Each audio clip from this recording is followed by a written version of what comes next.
Hello everyone, welcome back to the Driver Trainer channel. I'm glad you can join us for this video. So far we've talked about looking ahead. We've talked about staying aware of your surroundings and keeping your eyes moving. Now we're going to put all of that to work by talking about something that gives you real control of the road.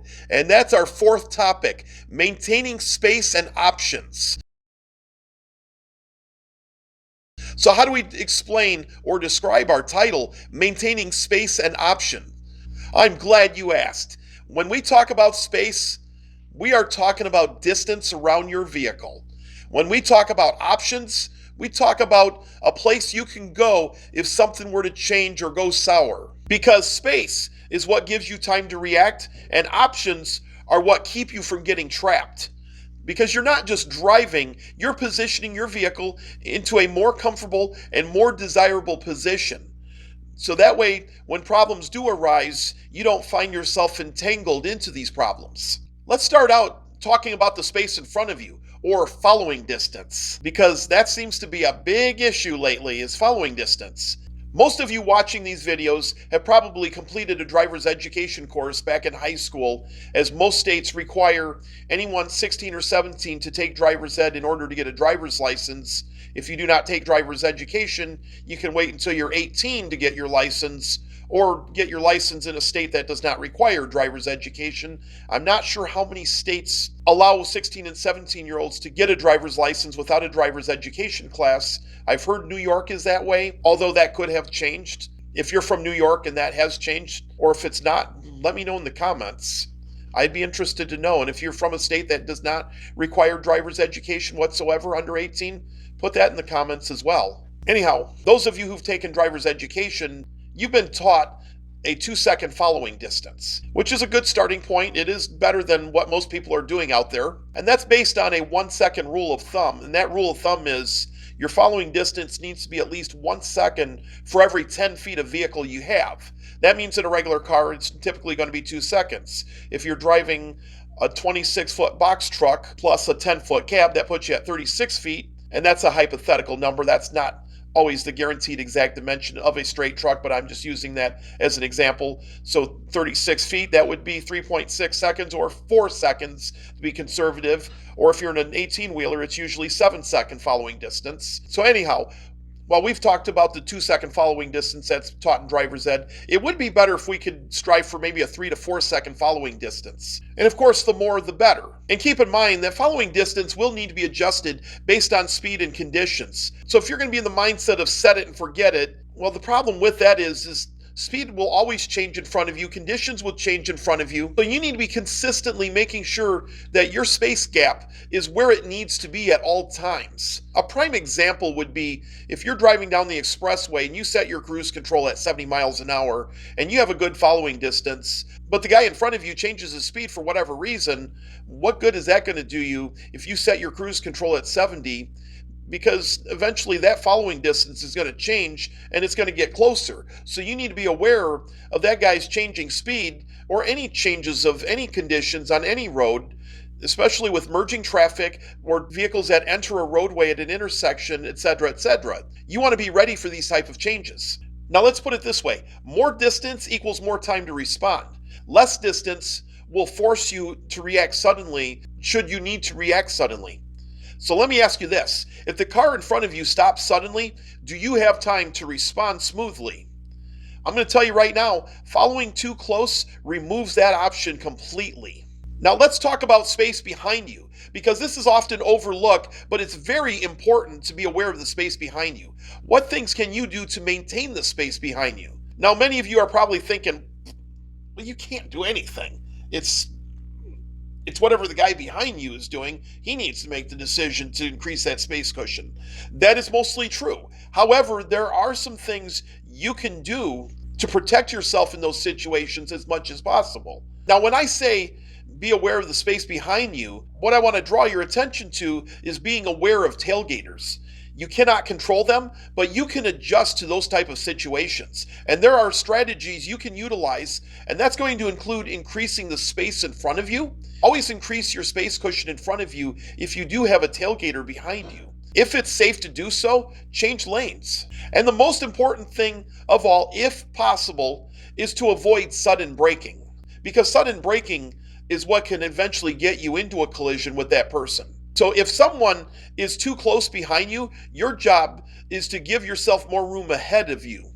And that will allow you more reaction time in the event that you need to apply the brake pedal. Now let's talk about space on the sides. You want to avoid being boxed in if all possible. You also want to be cautious when you have vehicles pacing you. And when I say pacing you, what I'm talking about are vehicles that are matching your speed alongside of you and will not speed up or slow down to get off from alongside of you. And now most of that's not intentional. It may be that people are just locked into that speed, and that shouldn't be the case, although it's not always avoidable when the traffic is thick. Now, if the traffic is light or moderate, it should never happen at all. Because keep in mind, if there's a car right next to you, you've lost an escape route. Whenever you are in traffic, regardless of the traffic volume, you want to try to keep at least one open spot alongside of you whenever possible. The more, the better. Now, why do we want to avoid being boxed in? Vehicles that are alongside of you give you no options for escape. It puts you in a high-risk situation. And when you're surrounded, you're relying on everyone else to do the right thing. And for everyone else to do the right thing, good luck. Good drivers don't ever stay trapped. They adjust. Now, how can you adjust if you see you're about to be boxed in? What you can do is slow down slightly so the person next to you ends up leaving the space alongside of you, because obviously they're not going to slow down unless something changes in front of them. You may need to speed up if it's safe to do so, and that's assuming you're not doing the speed limit. If you're doing the speed limit, don't speed up. Also, you can change lanes to create space if it's safe to do so. Now, the whole purpose of this is to have a plan of escape if the need arises. How do we create an escape route? The big key in doing so is always knowing where you can go. You want to be looking for open space, not just open vehicles. For example, open lanes ahead of you or alongside of you. You want to keep the shoulder in mind, not that we drive on the shoulder, but that we use that as an escape route. In the event something were to go sour, then we can be ready to use that to get out of a situation that can turn sour. And this is why the shoulder is considered to be an emergency lane and should never be used for willy-nilly just passing people or using it as a lane to travel on, because that's not what it's for. It's called an emergency lane for a reason. We need to be able to use that for an escape plan if something were to happen. It's also for people to pull onto in case of a mechanical emergency. Also, make sure there are gaps between cars. That's maintaining your space cushion. You should always have a plan, because if something were to happen, where am I going to go? And that's a question you should be asking yourself. Where can you go if something were to happen? Now, let's talk about real-world risk examples. You have sudden stop in traffic or chain reaction braking. Or how about this one? A vehicle cuts into your lane. And I'm sure we've seen that more than once out on the road, where somebody suddenly cuts in front of you, whether it's to cut you off, whether it's just to jump in front of you to make a sudden right turn or left turn. Or here's a really good one. The light turns yellow, you're ready to stop with vehicles in front of you, and somebody decides to lane change last minute in front of you. I don't know why people do that. And if you're doing that, you want to refrain from that, because that can change the stopping distance for that person needs to effectively stop. Or how about debris or hazards in the roadway? You get a work truck where something falls off, like a ladder or scaffolding or some lumber, or somebody recently hit an animal like a deer or a moose, something sizable that if you were to strike it, even though it's dead and on the road, it will do damage to your vehicle. And we don't want to hit a large animal that can destroy a vehicle, unlike a smaller creature that would probably just go right under the undercarriage of the vehicle. So you want to be ready for situations like that and have an escape plan if situations like that come up. If you don't have space, you don't have time, and that's when situations turn into collision. So how do we adjust space dynamically? Because space is always changing, so you must constantly adjust.